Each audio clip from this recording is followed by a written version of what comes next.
Continuons notre approfondissement du royaume de l'amour, du royaume de Dieu, cette fois-ci sous l'aspect de la justice. Écoutons ce que Jésus le Christ nous dit et qui nous est rapporté dans l'Évangile de l'an 2000. Le royaume de l'amour est justice. Dans le royaume, chacun recevra la récompense qui correspond à ses bonnes œuvres. Personne n'entrera dans la gloire en criant « Seigneur, Seigneur », mais y entreront celles-là seulement qui auront accompli la volonté de mon Père. Mon Père travaille toujours, dit Jean, et les fils de Dieu travaillent toujours en accord avec le Père des cieux. Tous leurs actes doivent être en accord avec la volonté de Dieu et non pas seulement leurs paroles. Un fils du royaume doit être juste envers Dieu et juste envers ses frères et sœurs. Il doit reconnaître qu'il a tout reçu de Dieu et que Dieu attend les fruits des talents qu'il a répartis aux hommes. Celui qui n'aura pas fait fructifier ses talents au service du royaume, au service de ses frères, est un égoïste qui n'aura pas de place dans le royaume des cieux. Un arbre qui garderait ses fruits pour lui seul serait inutile dans le jardin. L'agriculteur le couperait et le jetterait au feu. De même, celui qui n'aura pas utilisé ses talents au service de ses frères sera jeté dans le feu éternel. La justice est un équilibre en ce qu'on reçoit et ce que l'on donne. Si vous achetez une mesure de farine et que vous payez le juste prix, il y a équilibre, il y a justice. Si celui qui a le talent et l'habileté du menuisier les utilise au service des autres en exigeant un salaire convenable, il y a équilibre, il y a justice.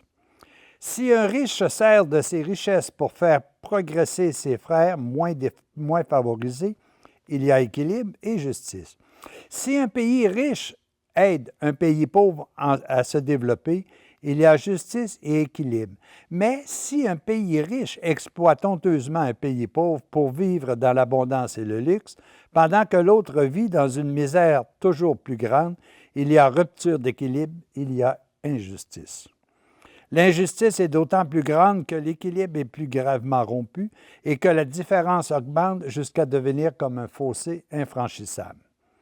La justice est l'équilibre, l'ordre, l'harmonie et elle apporte la paix.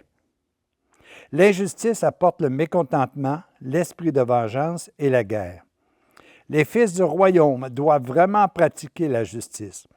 Rappelez-vous ce que je disais à mes disciples. Si votre justice ne dépasse pas celle des scribes et des pharisiens, vous n'entrerez pas dans le royaume de l'amour, dans le royaume des cieux. Bienheureux sont ceux qui ont faim et soif de la justice, car ils seront rassasiés, nous rapporte Matthieu dans le descriptif de ses béatitudes. L'injustice n'a pas de place au royaume des cieux.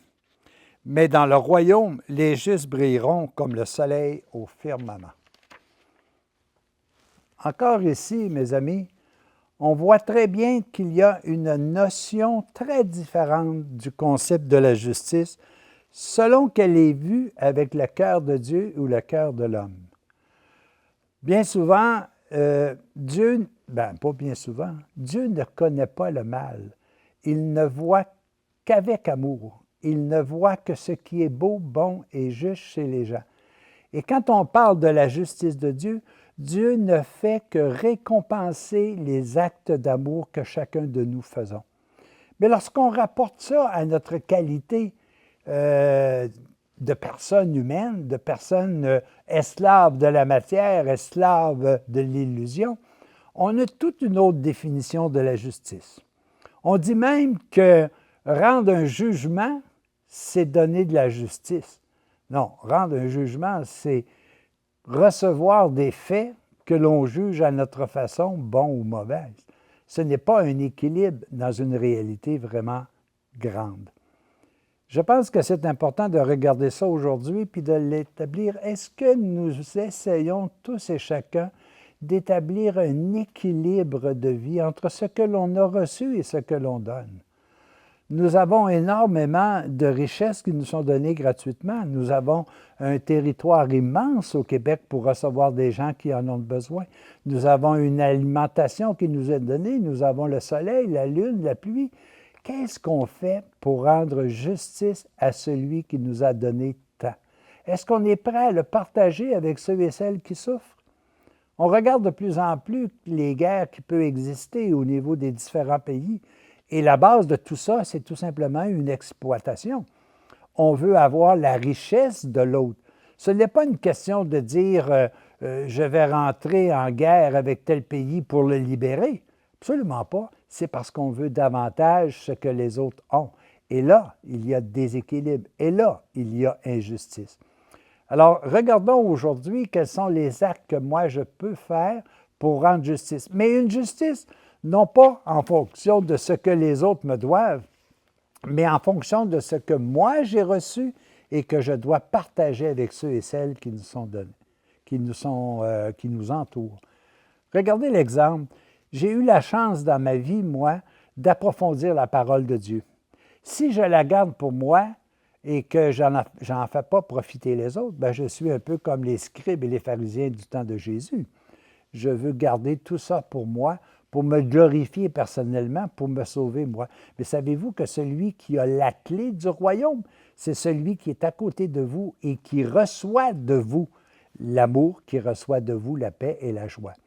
Alors, la justice, c'est que moi, je puisse faire un inventaire de ce qui m'est donné gratuitement et de véritablement me poser la question, comment, par justice, par équilibre, je dois rendre ce que j'ai reçu à tous ceux et celles qui nous entourent. Vous savez, la justice, là, c'est un concept divin.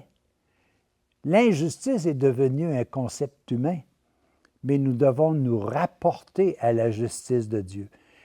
Car rien de ce qui est souillé n'entrera dans le royaume de Dieu. Ça me fait penser à un jour, on aura à approfondir ça ensemble, le livre de vie. Dans les Écritures, on parle du livre de vie et seul sera inscrit dans ce livre les actes d'amour que vous aurez faits. Rien de souillé n'entrera dans ce livre. Mais un jour, lorsque nous quitterons la chair, lorsque nous quitterons notre matière, nous aurons ce livre en main et seuls nous pouvons l'ouvrir. Même pas Dieu ne peut ouvrir ce livre, ni les anges. On va nous le présenter, notre livre, et lorsque j'ouvrirai le livre, je saurai exactement l'endroit où je dois être heureux. Alors, pratiquons aujourd'hui la justice de Dieu en transmettant à ceux et celles qui nous entourent ce que moi j'ai reçu gratuitement. Évitons de tout simplement parler de justice humaine, car bien souvent elle est faussée par notre vision des choses, par la non-connaissance que nous avons des autres.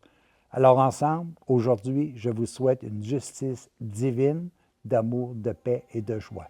À la prochaine.